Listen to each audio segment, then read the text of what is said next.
And an Oldsmar couple is facing serious charges after deputies found hundreds of animals inside their home in deplorable conditions. Tonight, there's an ongoing animal abuse investigation that involves the Florida Fish and Wildlife Commission. Our Carson Chambers is live for us in Tampa to tell us more about this. Good evening, Carson. Good evening. The reason that the FWC is involved now is because many of those animals found inside that home are classified as exotics. In fact, animals outnumbered people in that home 100 to 1, and now shelter is struggling to find space for them. A little overwhelmed yesterday and today. The house on Lee Street in Oldsmar wasn't a house at all. This was a side business for them. They were selling animals at flea markets and other places. Investigators say it was much more of a pet store, crammed with hundreds of animals, from furry to scaly. It's not unusual to see dozens, but 300 is very unusual for us. I've never seen this many animals come in as long as I've been here, not in one investigation. 300 animals the SPCA is now struggling to house, feed, and care for. Animals that were crowded into cages too small and dirty. Dozens of bunnies, guinea pigs, squirrels, even hedgehogs.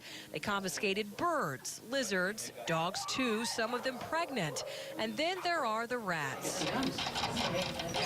Hundreds of them, even more were born overnight, which investigators believe were probably used to feed dozens of snakes, like this 6-foot Colombian red-tailed boa constrictor. There was a real mix of species, some of which we actually had to look up. We saw a couple of things in with some of the rats. We saw species mixed up together that we couldn't quite figure out what was what. The SPCA is still working to identify more than 20 snakes, which is why the Florida Fish and Wildlife Commission is involved. They say the people who lived in the house, Jennifer Kovacs and Jeffrey O'Neill, don't have the proper permits to sell them. Some of them are worth quite a bit of money. Some of the what they call morph species of ball python, which is going to be a variety of colors and different patterns that are bred into the animals.